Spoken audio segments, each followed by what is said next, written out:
sempre sucesso, a lama. Dinheiro, problemas, invejas, luxo, fama, negro, drama. Cabelo crespo, a pele escura, ferida, chaga, a procura da cura, negro, drama. Tenta ver e não vê nada, não ser uma estrela assim, longe, meio ofuscada. Sente o drama, o preço, a cobrança, no amor, no ódio, a insana vingança, negro, drama. Olá, meus amigos, boa tarde a todos aí, para quem estiver acompanhando o vídeo nesta tarde, estou gravando à tarde, bom dia aí para quem acompanha o vídeo pela manhã, e boa noite a todos que estiverem acompanhando o vídeo à noite. Obrigado mais uma vez aí para quem vem acompanhando meus vídeos, obrigado mais uma vez para quem se inscreveu no canal, e não se esqueça de se inscrever no canal, de ativar o sininho, para estar concorrendo o livro aí, A Cura de Schopenhauer, quando a gente chegar aí aos 100 primeiros inscritos. Eu conto com vocês para a gente chegar, bater essa meta aí, indique aos amigos, indique aquelas pessoas que gostam de leitura, para que venham conhecer o meu canal aí. Pessoal, nada melhor, né, do que começar o vídeo que eu vou falar sobre um livro que trata sobre a escravidão. Nada melhor do que começar escutando Negro Drama aí do Racionais, né? Chega a arrepiar a pele quando eu escuto essa música. Então, pessoal, o livro que eu trago hoje para vocês aqui é o livro que vai falar sobre a escravidão. É o livro do Laurentino Gomes, um autor conhecido. O seu livro mais conhecido é esse livro aqui, 1808. É uma trilogia que ele tem. É o livro mais conhecido dele. Mas o livro que eu trago hoje para vocês é um livro que vai tratar sobre a escravidão. Livro de Laurentino Gomes. Esse livro aqui, ele trata sobre o início da escravidão, né? O primeiro leilão que houve em Portugal em 1444, vai falar como iniciou a escravidão, né? Aqui fala que já existiam escravos, né? Desde a história da escravidão, ela é bem antiga, né? Vem desde do tempo romano, ali da Grécia, né? Mas os escravos eram praticamente escravos de guerra, né? Então, um povo que na guerra conseguia ganhar o outro, né? Acabava fazendo aquele seu inimigo de escravo. Então, seria chamado o escravo de guerra, na verdade, né?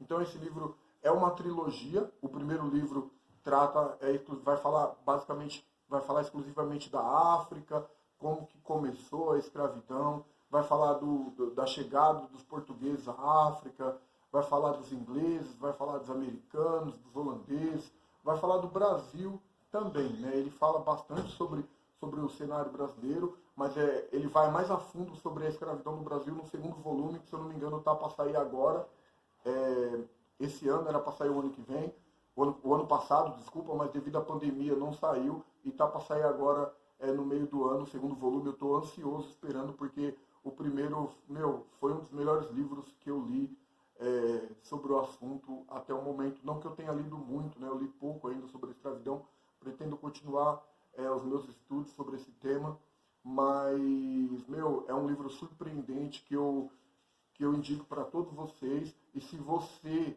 ainda tem aquele olhar ou usa aquela palavra triste, né? Aquela palavra que eu não consigo mais usar, que eu tirei do meu vocabulário, mimimi. Se você acha que o racismo no Brasil é mimimi, você precisa ler esse livro, A Escravidão, que você vai entender o contexto dos negros hoje no nosso país, entendeu? Você vai entender quanto é complexo a situação. Então, é um livro que ele vai falar, você vai entender muito sobre o território africano. Como eu trouxe um livro, O Perigo de uma História Única, se você ler esse livro, você vai entender como funciona o continente africano, né? A África é um continente, né? Onde ali se encontram várias histórias, ali se encontram várias personalidades, cada povo tem a sua mania, cada povo tem a sua personalidade, cada povo tem a sua crença.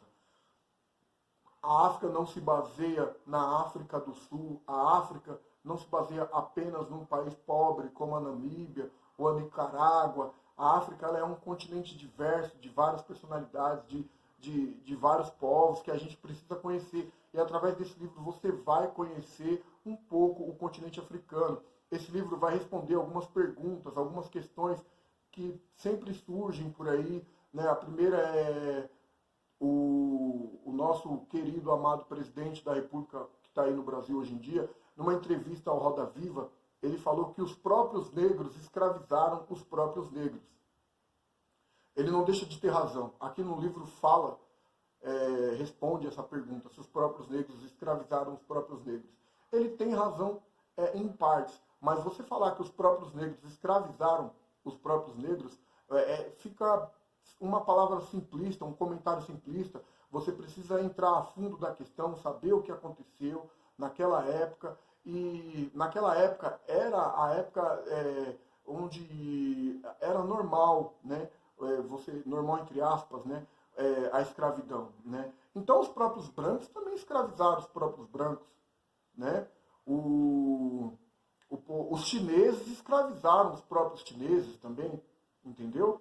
Mas o que acontece é que a partir da chegada dos portugueses na África, a questão da escravidão virou uma questão de raça, de cor. Antigamente, os escravos eram escravos de guerra, inimigos, entendeu? Hoje em dia, a partir do momento que Portugal chega na África, aquilo ali vira uma questão de cor, uma questão de raça, entendeu? Eles achavam que o povo africano eram rebeldes, eram animais, entendeu? Eles se achavam superiores. Até hoje em dia, o povo da Europa, eles se acham superiores ao resto do mundo, à América, ao povo oriental. Eles sempre pensaram assim, eles se acham os superiores, né? Os colonizadores. Então, antigamente era assim, e se hoje em dia é assim, imagine antigamente. Então eles pensavam dessa forma. Então é simplista você chegar e falar que os negros escravizaram os próprios negros.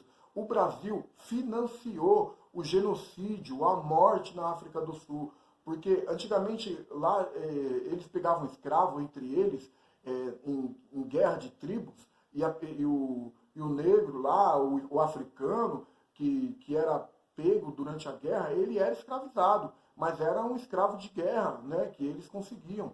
Não era um escravo mercantil. A partir do momento que Portugal começou a comprar as pessoas, tipo assim, o rei pensou o quê? Para que eu vou matar? Porque às vezes ele matava, dependendo se cometia estupro, alguma coisa, o povo africano matava. Eles pensavam assim, para que eu vou matar ou escravizar se eu posso ganhar dinheiro com isso? Né? Tem demanda, tinha demanda. Então eles começaram a vender.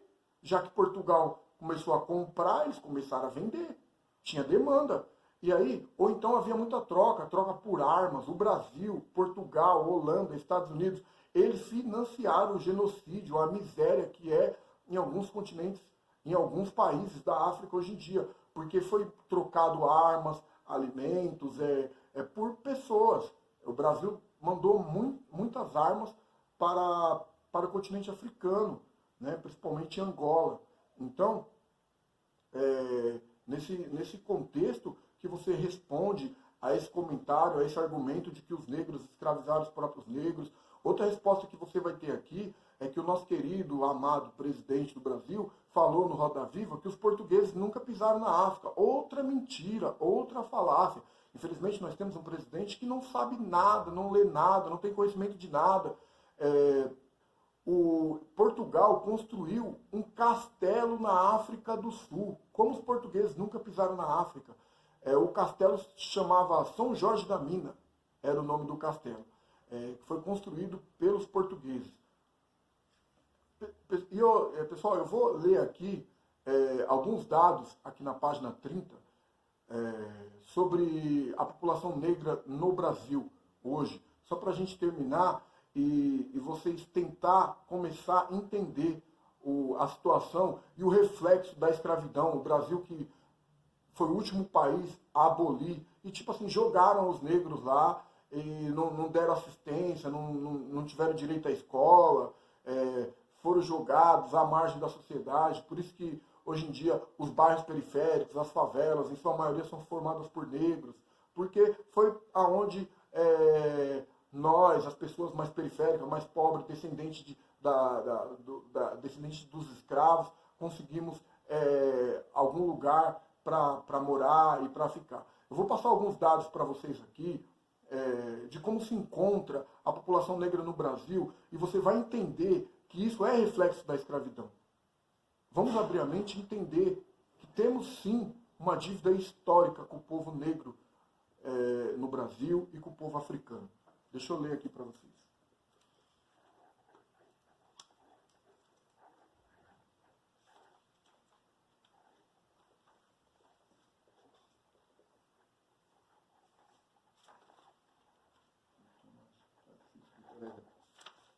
Peraí que eu estou achando aqui.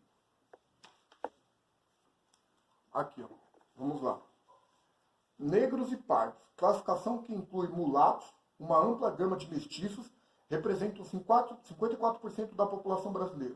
Mas sua participação entre os 10% mais pobres é muito maior, de 78%, na faixa dos 1% mais ricos da população. A proporção inverte. Neste restrito e privilegiado grupo, situado no topo da pirâmide de renda, somente 17,8% são descendentes de africanos. Vamos lá, aos dados, pessoal. Presta atenção nos dados. Na educação, enquanto 22,2% da população branca tem 12 anos de estudo ou mais, a taxa é de 9,4% para a população negra. O índice de analfabetismo entre os negros em 2016 era de 9,9%, mais que o dobro do índice entre os brancos. A brutal diferença se repete na taxa de desemprego, de 13,6% a 9,5%, respectivamente. Vamos continuar. Os negros no Brasil ganham em média R$ 1.570 por mês, enquanto a renda média entre os brancos é de R$ 2.814. Nos cursos superiores, em 2010, os negros representavam apenas 29% dos estudantes de mestrado e doutorado, 0,03% do total, aproximadamente 200 mil doutores nas mais diversas áreas do conhecimento, e só 1,8% entre todos os professores da Universidade de São Paulo. Um homem negro tem 8 vezes... Desculpa, pessoal, peraí. Um homem negro tem 8 vezes mais chances de ser vítima de homicídio no Brasil do que um homem branco. Afrodescendentes formam a maior parte da população carcerária e são mais expostos à criminalidade. São também a absoluta maioria entre os habitantes de bairros sem infraestrutura básica como luz, saneamento, segurança, saúde e educação. Então, pessoal, vou parar por aqui, porque vai falar também entre deputados, entre senadores. Se eu não me engano, entre deputados e senadores só tem 2 ou 3 negros que fazem parte da Câmara do Senado e da Câmara Legislativa. Então, tá aí alguns dados para vocês, né, de como se encontra a população negra. E se você não abrir a mente e perceber que isso é reflexo da escravidão, eu sinto muito, não dá para a gente ter um diálogo saudável. Pessoal, agradeço aí a oportunidade de todos vocês. Não percam a oportunidade de conhecer o que foi essa tragédia no nosso país e no mundo. Tá aí o livro para vocês, fica a minha indicação, A Escravidão. Esse é o primeiro volume, o segundo volume está para sair no meio do ano aí, estou ansioso, esperando. É muito bom o livro, pessoal. É um aprendizado que vocês terão aí inesquecível. Um abraço a todos.